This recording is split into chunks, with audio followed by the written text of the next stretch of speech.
భారత ప్రభుత్వం నిర్దేశించిన సామాజిక న్యాయం మరియు సాధికారత మంత్రిత్వ శాఖ ఆదేశాల మేరకు అమలు చేస్తున్న మాదక ద్రవ్యాల దుర్వినియోగ నివారణ జాతీయ రాష్ట్ర కార్యాచరణ ప్రణాళికలో భాగంగా శనివారం కదిరి పట్టణంలోని R&B గెస్ట్ హౌస్లో మాదక ద్రవ్యాలపై అవగాహన కార్యక్రమం మరియు ర్యాలీ నిర్వహించారు. ఈ కార్యక్రమంలో జిల్లా కలెక్టర్ ఏ శ్యాంప్రసాద్, జిల్లా ఎస్పీ ఎస్ సతీష్ కుమార్, స్థానిక శాసనసభ్యులు కందికుంట వెంకటప్రసాద్ ముఖ్య అతిథులుగా హాజరయ్యారు.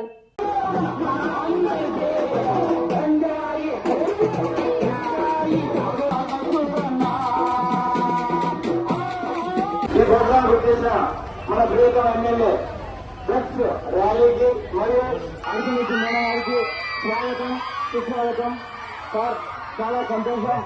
ఈరోజు ఈ ప్రోగ్రాం మా కదిరి పట్టణంలో ఏర్పాటు చేసుకున్నందుకు కలెక్టర్ గారికి మరియు ఎస్పీ చేయడానికి ఇటువంటి ప్రోగ్రామ్స్ కాకుండా వీటిని నిర్మూలించడానికి అదేవిధంగా ఊరికి దీన్ని ఖచ్చితంగా నివేదించి అవసరమైతే నిర్బంధంలో కూడా తీసుకుని ముందుకు పోదాం. అందరికీ గుడ్ ఆఫ్టర్నూన్. వినిపిస్తుందా? అందరికీ గుడ్ ఆఫ్టర్నూన్. డ్రగ్స్ యూజ్ చేయడం వల్ల మనం భవిష్యం అనేది పాడైపోతుంది, మన ఫ్యామిలీ అనేది పాడైపోతున్నారు అని తెలిసిన తరువాత కూడా మన డ్రగ్స్ వాడడం అనేది కరెక్ట్ కాదు.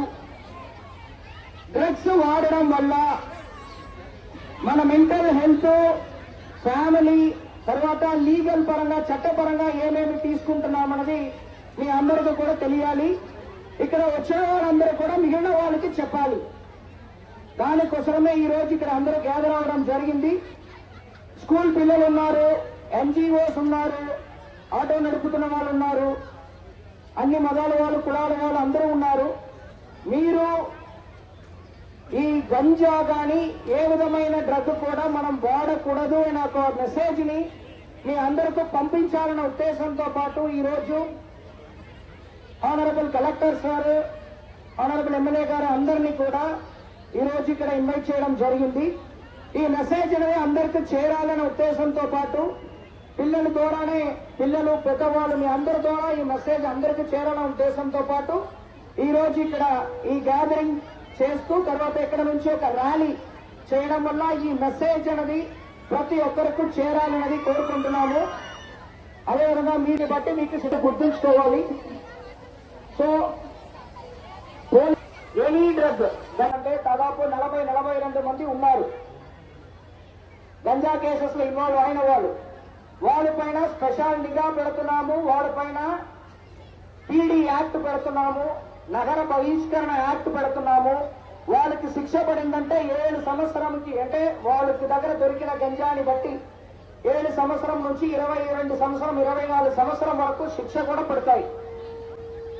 సో మన పోలీస్ తరపు నుంచి గంజా వాడుతున్న వాళ్ళపైన కానీ, గంజాని కన్స్యూమ్ చేస్తున్న వాళ్ళపైన కానీ గట్టిగా చర్యలు తీసుకున్నామన్నది క్లియర్ కట్ గా చెప్తున్నాము. టీచర్స్ కానీ, అదేవిధంగా మెడికల్ డిపార్ట్మెంట్ కానీ ఎవరికైనా ఈ గంజా వాడుకున్న వాళ్ళు సంబంధించిన ఇన్ఫర్మేషన్ వచ్చిందంటే అది ఇమీడియట్ గా మన పోలీస్ కి ఇన్ఫార్మ్ చేయాలని చెప్పి కోరుకుంటున్నాము. బికాస్ మీరు ఇమీడియట్ గా మనకి దాన్ని తెలియపరిచారంటే వాడుతున్న వాళ్ళతో పాటు దాన్ని కంట్రోల్ చేయడానికి ఆస్కారం ఎక్కువ ఉంటుంది. మీరు చెప్పలేదంటే అది ఒకరి నుంచి ఒకరు క్యాన్సర్ లాగా స్ప్రెడ్ అవుతూనే ఉంటాయి. తర్వాత మన సొసైటీలో గంజా లేని సొసైటీగా కన్వర్ట్ చేయాలంటే అంత ఈజీగా ఉండదు.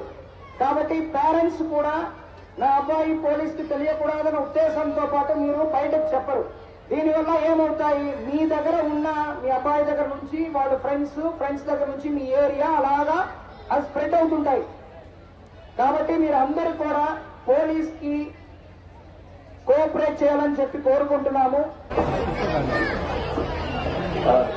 ఓకే, అందరికీ నమస్కారం. ఒకసారి అందరూ గట్టిగా జై భారత్, జై స్వర్ణాంధ్ర, జై స్వచ్ఛాంధ్ర. అండ్ మహిళా సోదరిమణులందరికీ కూడా నమస్కారం. ముఖ్యంగా మా అందరికీ కూడా మీరే మార్గదర్శకులు. అఫ్కోర్స్ ఈరోజు 2 కార్యక్రమాలు జరుగుతున్నాయి, స్వర్ణాంధ్ర, స్వచ్ఛాంధ్ర. రెండవది గంజా మీద మనం చేస్తున్నటువంటి పోరాటం.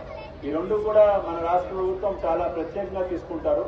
సో ఈ కార్యక్రమానికి విచ్చేసినటువంటి మన స్థానిక శాసనసభ్యులు కందుకూట వెంకట ప్రసాద్ గారికి, అలాగే మన ఎస్పీ సతీష్ గారికి అండ్ ఆర్డీఓ, డిఎస్పీ అందరూ ఇక్కడ ఉన్న పెద్దలందరికీ కూడా పేరు పేరున నమస్కారం తెలియజేస్తున్నాను. సో స్వర్ణాంధ్ర స్వచ్ఛాంధ్ర గురించి మాట్లాడితే ప్రతి 3వ శనివారం మనం ఒక టాపిక్ తీసుకుంటాం.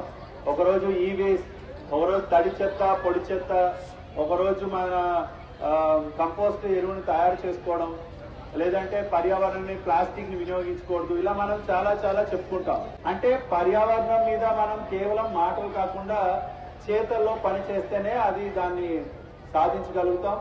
దానికి ఎవరో మున్సిపాలిటీ వారు కానీ పంచాయతీ వారు వచ్చి చేయరు. మన ఇంటిని నుంచినే మొదలు పెట్టాలి. ఏ మంచి కార్యక్రమం ఉన్నా, స్వచ్ఛతా కార్యక్రమం అయినా, గంజాయి మీద పోరాటం కావచ్చు, మహిళల్ని గౌరవించడం కావచ్చు, అన్ని కుటుంబం నుంచే మొదలవుతాయి. స్వచ్ఛ కుటుంబం ఉంటే స్వచ్ఛ గ్రామం తయారవుతుంది, స్వచ్ఛ పంచాయతీ తయారవుతుంది, స్వచ్ఛ మున్సిపాలిటీ కూడా తయారవుతుంది, స్వచ్ఛ ఆంధ్రప్రదేశ్ కూడా తయారవుతుంది. సో స్వచ్ఛత అనేది మనము మన ఆలోచనలో పెంచుకోవాలి. సో దానికి మనందరం కూడా ఒక దీక్ష లేదంటే మాట మనం గట్టిగా తీసుకోవాలి. అలాగే మన ఇంటి దగ్గర ఉన్నటువంటి చెత్త నుంచి మనం ఎరువు తయారు చేసుకొని మష్రూమ్ కల్టివేషన్, మన మిద్దె మీద కూరగాయలు పండించుకున్నట్లయితే ఆరోగ్యవంతమైనటువంటి వెజిటేబుల్స్ తినచ్చు, పర్యావరణాన్ని కాపాడిన వాళ్ళని కూడా అవుతాం మనం. సో దయచేసి ఇక్కడున్న మహిళలు, ఇక్కడున్న స్టూడెంట్స్ అందరూ కూడా చెత్త శుభ్రత కానీ పర్యావరణం కాపాడడంలో కానీ మీరందరూ కూడా భాగస్వాములు అవ్వాలని కోరుకుంటూ, తర్వాత మన ఎస్పీ గారు గంజాయి మీద పోరాటానికి సంబంధించి ఒక సత్సాయి జిల్లాలో ఒక గట్టి ఒక సంకల్పం తీసుకున్నాం. ముఖ్యంగా మన ఏరియాలో గంజాయి రవాణా జరగదు, కానీ అక్కడక్కడ కొన్ని చోట్ల గంజాయి వాడటం అనేది కనబడుతుంది. ఈ గంజాయి మత్తులో ఎంతమంది అంటే ఫిజికల్ గా హెల్త్ పాడు చేసుకుంటున్నారు, మెంటల్ గా ఇంబ్యాలెన్స్ అవుతున్నారు, సొసైటీలో వైలెన్స్ లో పాల్గొనడం కానీ, కుటుంబంలో డిస్టర్బెన్సెస్ రావడం కానీ మనం చాలా మంది చూసి అంటే కెరీర్ డిస్ట్రాయ్ అయిపోతుంది చాలా మందికి. సో దయచేసి గంజాయి మీద మీరందరూ కూడా, నేను గంజాయి తీసుకోను, గంజాయిని నా ప్రాంతంలో కానీ మా ఏరియాలో కూడా లేకుండా చేస్తానని చెప్పి వాగ్దానం తీసుకోవాలి. ఏదైతే మనకి టోల్ ఫ్రీ నెంబర్, మీ లోకల్ ఎస్ఐ గారి నెంబర్స్ ఉన్నాయి మీ అందరి దగ్గర. సో మీరు సొసైటీలో మీరు కూడా ఒక పోలీస్ కి తోడుగా ఉండి గంజాయి లేని సత్సాయి జిల్లాని మనందరం కూడా తీసుకురావడానికి మనందరం కూడా కృషి చేయాలని కోరుకుంటూ మంచి అవకాశం ఇచ్చారు అండ్ చాలా యాక్టివ్ గా పార్టిసిపేట్